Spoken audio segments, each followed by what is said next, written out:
నగవేయకుండా నేను ఇక్కడే ఉంచేసుకుంటే నింద మాసిపోతుందా? అయినా నువ్వు అది పిచ్చిగా ఆలోచిస్తున్నారు గాని ఇప్పుడు మాత్రం నింద మన మీద లేదనుకుంటున్నారా? మనం మన ఇంట్లో మన మధ్య మన ప్రపంచంలో ఉండి బయట ప్రపంచాన్ని చూడటం లేదు. చుట్టుపక్కల వాళ్ళు మనల్ని గురించి ఏమనుకుంటున్నారో తెలుసా? నిన్ను నకిలీ కాపురానికి పంపిస్తే వాళ్ళు తిరిగి పుట్టింటికి తరిమేశారని వీళ్ళంతా సిగ్గు, అభిమానం, మానవ మర్యాద లేని మనుషులు అనుకుంటున్నారు. రోషం ఉన్న వాళ్ళు ఎవరైనా ఇలా పట్టనట్టుంటారా అని చెవులు కొరుక్కుంటున్నారు. అంతేకాదమ్మా, పెళ్ళైన కూతుర్ని అత్తగారు తిప్పి పంపిస్తే కళ్ళెదుట పెట్టుకుని కాస్తైనా బాధపడని కుటుంబం ఓ కుటుంబమేనా అంటున్నారు. బాధ్యత తీసుకొని తండ్రి ఒక తండ్రేనా అని చర్చించుకుంటున్నారు, చెవులు కొరుక్కుంటున్నారు. కూతురు కష్టమో నష్టమో వచ్చింది, ఆదుకోరా? ఆమె జీవితం గురించి ఆలోచించరా? వీళ్ళు కన్న తల్లిదండ్రులేనా అని చాలా అసహ్యంగా మనల్ని గురించి మాట్లాడుకుంటున్నారమ్మా. కొందరు వినపడనట్లు మొహానే అనేసి నవ్వుకుంటున్నారమ్మా. వింటూ మౌనంగా తలదించుకునే శక్తి నాకు లేదమ్మా. ఈ విషయాలన్నీ నేను మీ అమ్మతో కూడా మాట్లాడాను. ఆమె దేనికి సమాధానం చెప్పలేదు, అసలేమీ మాట్లాడలేదు. అనుకుంటే అనుకున్నారులే, మనకేమిటి అన్నట్లుంది దాని వాలకం. దానికి పంతం ప్రధానం, 10 మంది అనే మాటలు కాదు. నీ విషయం అన్నయ్యతో కూడా చర్చించాను. వాడు దాని దారిలోనే నడుస్తున్నాడు. పైగా అమ్మ చెప్పిందే కరెక్ట్ అంటున్నాడమ్మా. అందుకే నీతో మాట్లాడదామని నిన్ను రమ్మన్నాను. నాన్నా, పోనీ నన్నోసారి అమ్మతో మాట్లాడమంటారా? మాట్లాడగలవే గాని మార్పు తీసుకురాలేవు. అదే నిన్ను ఈజీగా కన్విన్స్ చేసి తనదే రైట్ అనిపించుకుంటుంది. దానివల్ల నీ జీవితంలో మార్పేవి రాదమ్మా. అలా ఏం జరగదు నాన్నా. నేను మాట్లాడితే అమ్మ తప్పకుండా ఒప్పుకుంటుంది, ఆలోచిస్తుంది, మీ కోరిక నెరవేరుస్తుంది.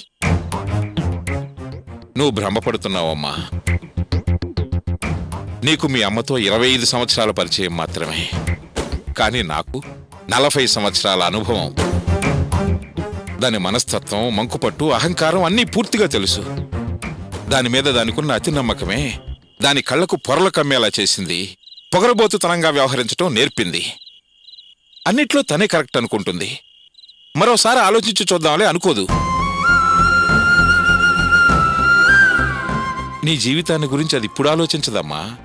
రేపు నీ చెల్లెళ్లకు పెళ్లిళ్ళై వెళ్ళిపోయాక నువ్వు ఒంటరిగా దాని కళ్ళ ముందు తిరుగుతుంటే అప్పుడు బాధపడి కన్నీళ్లు పెట్టుకుంటుంది. కానీ దానివల్ల ప్రయోజనమేం లేదమ్మా. దాని గురించి నాకు బాగా తెలుసు. ఇప్పుడున్న పరిస్థితుల్లో అది ఎవరి మాట వినదు. సరే, మీరు అన్నదంతా నిజమే అనుకుందాం. ఇప్పుడు నన్నేం చేయమంటారు నాన్నా? నేను చేయగలిగేది ఏదన్నా ఉంటే చెప్పండి, చేస్తాను. ఇంతవరకు అమ్మ మాట్లాడిన ఏ మాటకు ఎదురు చెప్పలేదు, చెప్పలేను కూడా. అలాంటి దాన్ని నేనేం చేయగలను? అమ్మ తనకు తానుగా కాపురానికి వెళ్ళమంటే వెళ్ళగలనే కాని నాకు నేనుగా వెళ్ళలేనుగా. సరే నాన్న, మీరే చెప్పండి, ఇప్పుడు నన్నేం చేయమంటారు? నువ్వేం చేయకమ్మా. నువ్వు మీ అమ్మ మాటే వింటూ ఆమె గీసిన గీటు దాటకుండా జీవితాంతం ఆమె కొంగే పట్టుకుని ఈ ఇంట్లోనే ఉండమ్మా. నాకేం అభ్యంతరం లేదు. కానీ నీ వెనకాల పెళ్లి కావాల్సిన 2 చెల్లెళ్ళున్నారన్న విషయం మాత్రం మర్చిపోవద్దు. వాళ్ళ పెళ్లిళ్లకు నువ్వు అడ్డం రాకుండా ఉంటే చాలు. ఎందుకు పెద్దమ్మాయి పుట్టింట్లో ఉంటుంది అన్న ప్రశ్న మాత్రం రానీయకు. నువ్వు నీ చెల్లెళ్ళ జీవితాన్ని గురించి ఆలోచించకపోయినా, బాధపడకపోయినా ఏమీ కాదమ్మా. కానీ కన్న తండ్రిగా నేను నీలాగా ఉండలేను కదమ్మా. బాధపడకుండా బతకగలనా? వాళ్ళ పెళ్లిళ్లకు ఏ అడ్డంకులు వచ్చినా బాధపడాల్సింది నేనే కదమ్మా. కూతుళ్ళకు పెళ్లిళ్ళు కాకపోతే ఆ బాధ తెలిసేది కన్న వాళ్ళకు మాత్రమేనమ్మా. నేనేదో కావాలని ఇక్కడుంటున్నట్టు మాట్లాడుతున్నారేంటి నాన్న? నేనే నా చెల్లెళ్ళ పెళ్లిళ్లకు అడ్డం కన్నట్టు మాట్లాడతారే? నేనేం చేయను? పోనీ ఏం చేయాలో చెప్పండి.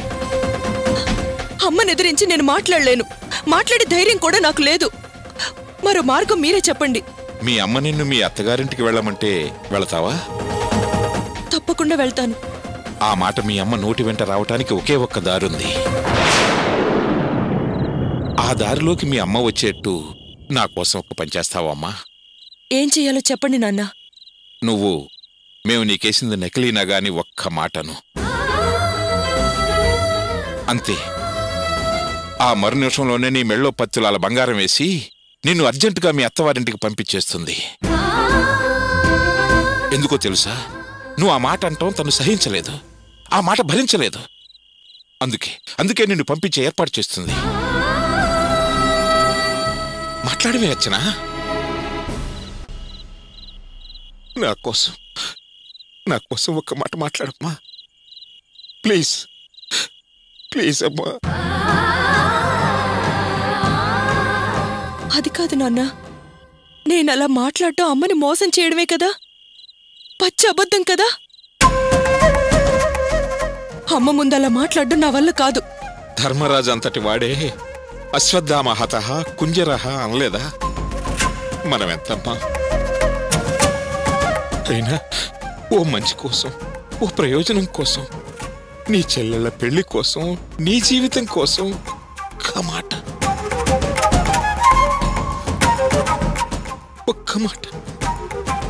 తప్పేమీ కాదమ్మా. ఇంతకాలం నువ్వు మీ అమ్మ మాటే విన్నావు, ఆమె ఇష్ట ప్రకారమే నడుచుకున్నావు. ఇదే మొదటిసారి, ఇదే చివరిసారి కూడా కావచ్చు. ఈ నాన్న కోసం నువ్వు ఈ సాయం చేయలేవా అమ్మా? చెప్పర్చనా, చేస్తావు కదా? చెప్పమ్మా. క్షమించండి నాన్న, మీరింకేం చెప్పినా చేయడానికి సిద్ధంగా ఉన్నాను. సత్య ప్రమాణంగా చేసి తీరుతాను. కానీ ఇలా అబద్ధవాడే అమ్మని మోసం చేయడం నా వల్ల కాదు నాన్న, నేను చేయలేను.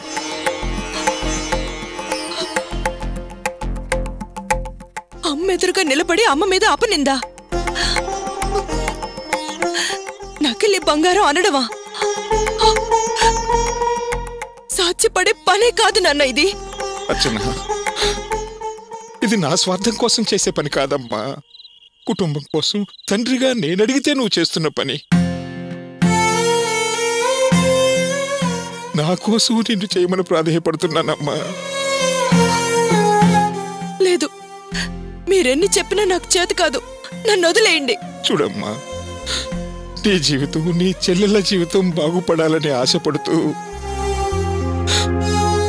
ఒక అసమర్థపు తండ్రి అభ్యర్థనమ్మా ఇది.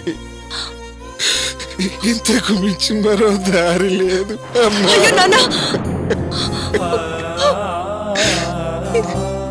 ఈ తండ్రి ప్రార్థన మన్నించమ్మా. ఏంటి నాన్న ఇది? ఏంటి పని? నాన్న చూడండి, మీరు చెప్పినట్టు చేస్తాను. మీ మాట వింటాను నాన్న, వింటాను.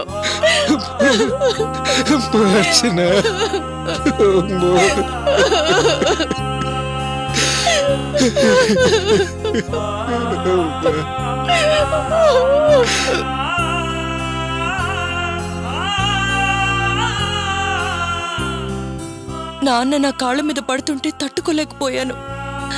ఏం చెయ్యాలో ఏం చెప్పాలో అర్థం కాని పరిస్థితి. అంత అయోమయంగా అయిపోయింది. ఆ క్షణంలో నాన్న దగ్గర నా వల్ల కాదు, నేను అబద్ధం ఆడలేను అనలేకపోయానన్నయ్య.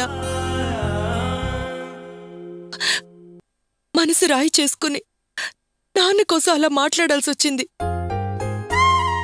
అన్నయ్య, నా పరిస్థితి ఇప్పుడైనా అర్థం చేసుకో అన్నయ్య. నేను ఆ రోజు నిన్ను నాన్న మాటలు అంటుంటే నువ్వెంత బాధపడ్డావో ఇంకా నా కళ్ళ ముందు కదులుతూనే ఉందన్నయ్యా. నీది నటనన్నాను, నాటకం అన్నాను. తోడబుట్టిన అన్నయ్యని కూడా చూడకుండా శత్రువుని చేసి మాట్లాడాను. నా పెళ్లి కోసం నువ్వు పడ్డ కష్టం చూసిందాన్ని అన్నయ్య. కానీ నేనప్పుడు నిన్నెలా మాట్లాడాల్సి వచ్చింది. నా చెల్లెలేంటి ఇలా రాక్షసులా మారిందేంటనుకుంటున్నావా అన్నయ్య? కాదు, నాన్నకిచ్చిన మాట నాతో అలా మాట్లాడించిందన్నయ్య. అన్నయ్య, నన్ను క్షమించన్నయ్య, నన్ను క్షమించు. అర్చన, నేను నిన్ను క్షమించడం ఏంటమ్మా? ఎందుకు ఇలా మాట్లాడుతోంది అని ఒక్క క్షణం ఆలోచించకుండా కోపం తెచ్చుకొని నిన్ను దూరంగా ఉంచినందుకు నువ్వే నన్ను క్షమించాలి. గుండె నిండా బాధ నింపుకొని నాన్న కోసం అంత ఆవేశాన్ని ప్రదర్శించిన నీ మంచితనాన్ని అభినందించాలమ్మా. మన కుటుంబం కోసం నువ్వు చేసిన మంచి పని తెలియక అసహించుకున్నందుకు నువ్వే నన్ను క్షమించాలమ్మా. ఏంటన్నయ్య ఇది? నువ్వు నన్ను ఇప్పటికైనా అర్థం చేసుకున్నావు. నాకంతే చాలు. మా అన్నయ్య నాతో మళ్ళీ మాట్లాడాడు. నాకదే ఆనందం అన్నయ్య. అయినా క్షమాపణలు దూరాలు పెంచుతాయన్నయ్య. అయినా చిన్నదాన్ని నేను క్షమించడం ఏంటి? అమ్మా అర్చన, ఇన్నాళ్ళు నేనెలా నిన్ను తప్పుగా అర్థం చేసుకుని నీ మీద కోపం పెంచుకున్నాను. పాపం అమ్మ కూడా అసలు విషయం తెలియక నీ మీద కోపంగా ఉందమ్మా. ఇప్పుడే వెళ్ళి అమ్మకు నిజం చెప్పాలి. వద్దన్నయ్యా, దయచేసి ఈ నిజాన్ని నువ్వు అమ్మకు తెలియనివ్వకు. అదేంటమ్మా? నిజం చెప్పకపోతే అమ్మ కోపం ఎలా తగ్గుతుంది? నువ్వన్నట్టు జరిగిన నిజం తెలిస్తే అమ్మకి నా మీద కోపం పోతుంది. కానీ అదే సమయంలో ఆ కోపం నాన్న మీదకు వెళ్తుందన్నయ్య. అసలే నాన్న మీద అమ్మ అభిప్రాయం అంతంత మాత్రమే ఉంది. నా పెళ్లి విషయంలో నాన్న నిజం దాచాడనే కోపంతో ఇప్పటికీ ఆయన్ని తిడుతూనే ఉందన్నయ్య. అసలు అప్పట్లో కొన్ని రోజులు వాళ్ల మధ్య మాటలే లేవు.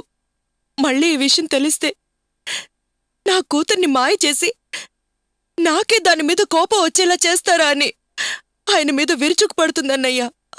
అందుకే వద్దు. నా మీద కోపం ఉంటే ఉండనీలే. అదెంతకాలం అన్నయ్య? ఎదురుపడి అమ్మా అంటే చాలు ఆవిడ మనసు వెన్నలా కరిగిపోతుంది. వదిలే. పాపం ఈ వయసులో వాళ్ళ మధ్య మనస్తాపాలు కోపాలు ఎందుకన్నయ్యా?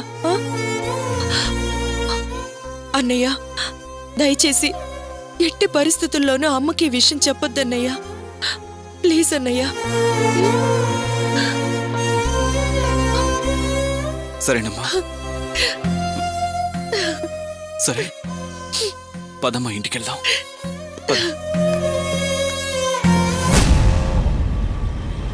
ఏ నేహా, చెప్పవే, తిరుపతికి వెళ్ళొచ్చావు కదా, టూర్ ఎలా జరిగింది? బాగా ఎంజాయ్ చేసావా? చాలా బాగుంది, జాలీగా గడిపేశా. విలేజ్ లైఫ్ చాలా బాగా ఎంజాయ్ చేసాం.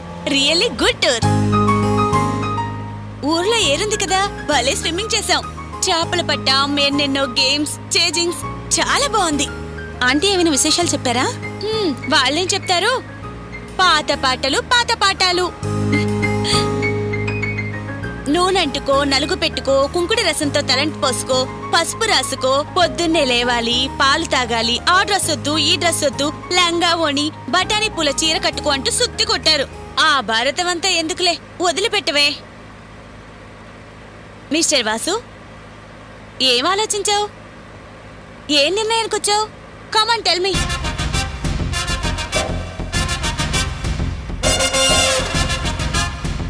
ఏంటి రేవతి, వాసు ఎందుకిలా సైలెంట్ గా ఉన్నాడు? నేను ఊరళ్ళు వచ్చేసరికి వాసుతో పోట్లాడో ఏదో విషయం చెప్పమన్నానుగా. అసలు మాట్లాడలేదా? చెప్పు. నేహా, మరీ లేదు, మర్రాకలేదు కానీ నువ్వేం అడగలేదని అర్థమైంది. కానీ నువ్వు ఊరుకో. అయినా నువ్వేంటి అడిగేది? నేనే అడుగుతాను. వాసు, నీ ఒపీనియన్ ఏంటి? అది కాదండి, నేను చెప్పాలనుకున్నది కొంచెం వింటారా? No Vasu, no. అది ఇది మరీ అసలు అని నసగొద్దు. స్ట్రైట్ గా నాకు సమాధానం కావాలి. అరే, నేను ఐ లవ్ యూ అన్న దగ్గర నుంచి ఇదే వాయిదా పద్ధతి. ఎప్పుడు నీ ఆన్సర్ అడిగినా ఏదొక వంక, ఏదొక మీనింగ్లెస్ రీజన్. నా నాకు ఇమ్మీడియట్ గా నీ దగ్గర నుంచి ఆన్సర్ కావాలి.